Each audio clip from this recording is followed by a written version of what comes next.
Muito se fala atualmente em todo o mundo do novo normal. A professora e jurista Carol Proner traz uma interrogação. E em nosso país, como será essa realidade? O novo normal do Brasil são 1.000 mortes ao dia, até que chegue a vacina e a vida que segue, ou morte que segue.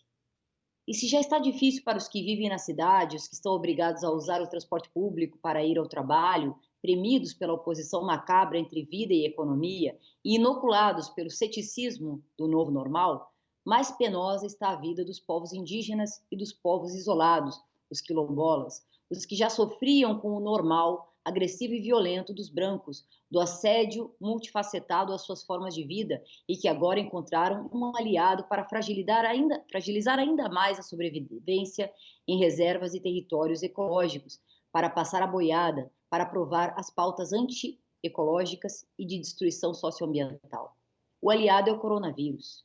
Até o momento, segundo dados da Associação dos Povos Indígenas do Brasil, já morreram 630 indígenas, de um total de 22.000 contaminados. Entre os afetados estão importantes lideranças, como o cacique Aritana, da região do Parque Nacional do Xingu, uma grande liderança, aglutinadora, que falava diversos idiomas, uma das mais relevantes e atuantes figuras da luta indígena na preservação da floresta amazônica e que até o final da sua vida, até antes de contrair coronavírus, estava articulando os povos indígenas para salvá-los do coronavírus. A morte do cacique Aritana foi noticiada em jornais da Europa e se soma ao desastroso balanço da pandemia, que chega aos 110.000 mortos, vitimando muito mais os que têm pouca imunidade e dificuldade de acesso aos cuidados de saúde. A ONU acompanha atenta aos dados brasileiros e contesta os vetos do governo Jair Bolsonaro à proteção das comunidades indígenas e quilombolas diante da pandemia do Covid-19. A entidade afirma, em resposta a uma carta enviada pela Comissão de Direitos Humanos da Câmara dos Deputados, que o Estado brasileiro não deve adotar medidas afirmativas, paliativas e sim concretas para lidar com grupos vulneráveis e que se diz preocupada diante da recusa do Executivo em assegurar orçamento de proteção. Lembremos que Jair Bolsonaro barrou a obrigatoriedade do Executivo de liberar verbas emergenciais para a saúde indígena, instalar internet nas aldeias e distribuir cestas básicas.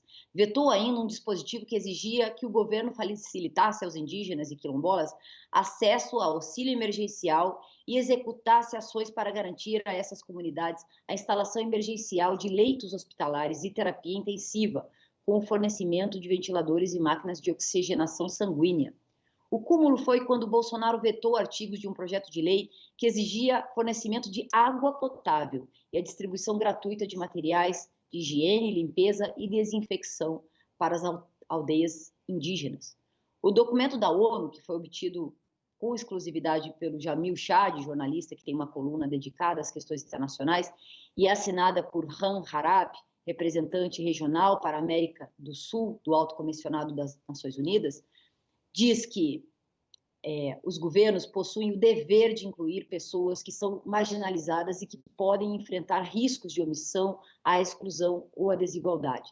Não deixar ninguém para trás deve ser o fio condutor das mais diversas ações de combate à pandemia, conforme as diretrizes relativas à Covid-19 publicadas por este escritório, indica a ONU. A situação é dramática, mas lembremos que contra Jair Bolsonaro já incidem 4 denúncias junto à Corte Penal Internacional, sendo uma delas diretamente conectada à questão indígena.